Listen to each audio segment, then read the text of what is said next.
Negli ultimi anni, ma direi negli ultimi 2 decenni, le istituzioni hanno avuto un grandissimo upgrade dal punto di vista della innovazione didattica, ma anche dell'innovazione legata alla ricerca artistica e ad altri settori di intervento che prima non erano consustanziali ai conservatori, dove si studiava solamente per eseguire o comporre. L'ampliamento del ventaglio di intervento anche sociale del conservatorio ha portato alla necessità di tanto connettersi con le altre istituzioni già interessate ad un processo di miglioria dell'offerta formativa, ma anche quello di alzare ovviamente il livello tecnologico. Faccio brevi esempi in relazione agli ambiti di intervento del conservatorio. Il primo ambito è naturalmente quello della didattica. Rimarrà sicuramente una parte molto importante di rapporto in presenza appunto in questa dimensione artigianale, ma ci sono molte materie la cui messa online o disponibilità online, a partire dalla lezioni dal vivo ma anche dalla disponibilità di lezioni registrate, sono sicuramente potenziabili con i nuovi mezzi tecnologici.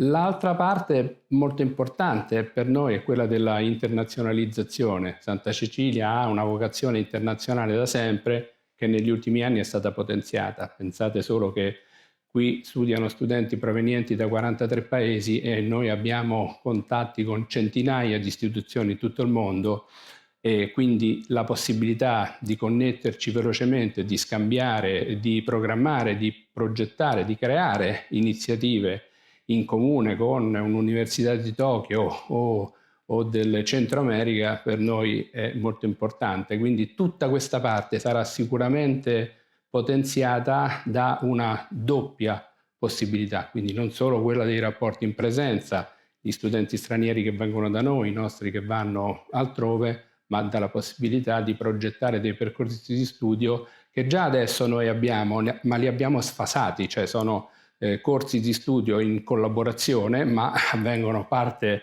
in un paese e parte in un altro. Adesso potremmo lavorare per una parte in contemporanea.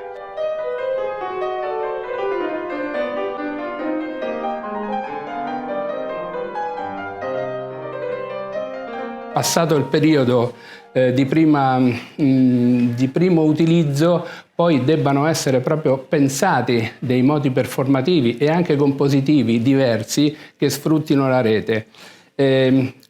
Quasi contrariamente a quanto dicevo prima, cioè alla importanza del percorso artigianale, se guardiamo la storia della musica, l'impatto delle nuove tecnologie, per esempio nell'utilizzo di nuovi materiali o di nuove tecniche di costruzione, ha portato sempre ad un avanzamento nel processo compositivo.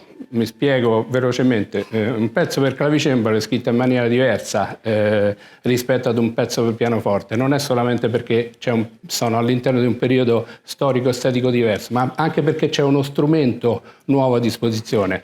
Lo stesso dicasi per le corde di budello rispetto alle moderne, gli archi positivi, gli archi negativi. Quindi più che performare le vecchie composizioni in un nuovo modo, io penso anche che si debbano scrivere nuove composizioni per questo nuovo modo, come è sempre stato fatto nella storia della musica quando c'è stato un balzo tecnologico.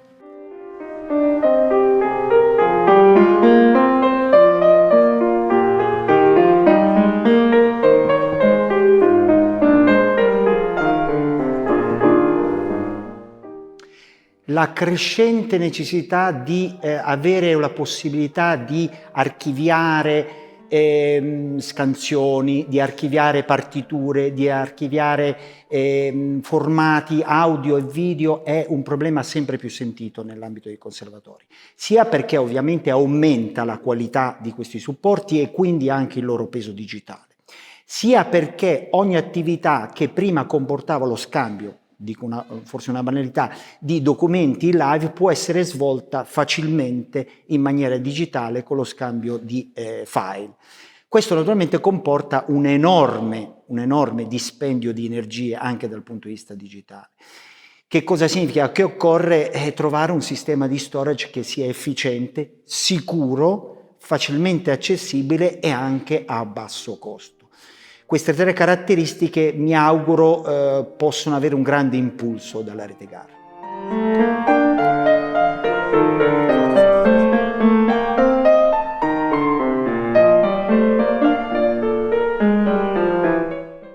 L'esperienza della didattica a distanza è stato uno shock benefico, almeno a mio parere, anche per quanto mi ha toccato personalmente. C'era bisogno di una spinta dal punto di vista digitale, che semplicemente non sostituisce, ma sia ben inteso, integra l'aspetto didattico dei conservatori. Molti miei colleghi si sono trovati di fronte per la prima volta a problemi tecnologici, a problemi di ristrutturazione della didattica, che non può essere la stessa in maniera frontale e in maniera digitale. C'è una grande differenza, a una riorganizzazione dei materiali che ovviamente devono passare attraverso uno scambio di file, che devono passare attraverso una strutturazione diversa.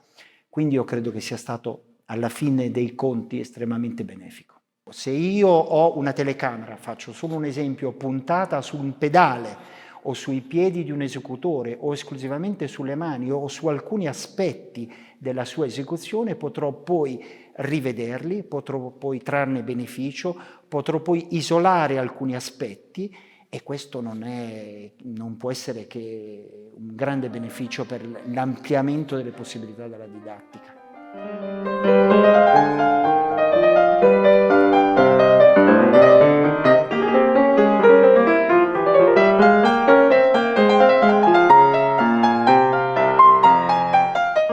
Vorrei immaginare un futuro molto dietro la porta, nel senso che mi piacerebbe che queste innovazioni tecnologiche, che impattano ovviamente anche sul normale funzionamento del conservatorio, chiamiamo la parte amministrativa del conservatorio, la parte di rapporti con le altre istituzioni, eccetera, ci servisse da una parte ad alleggerirci di molte lentezze consustanziali peraltro alla burocrazia italiana. Quindi immagino un mondo di lavoro molto più rapido, e che ci lasci, cosa che non abbiamo in questo momento, il tempo per poter sfruttare creativamente la tecnologia.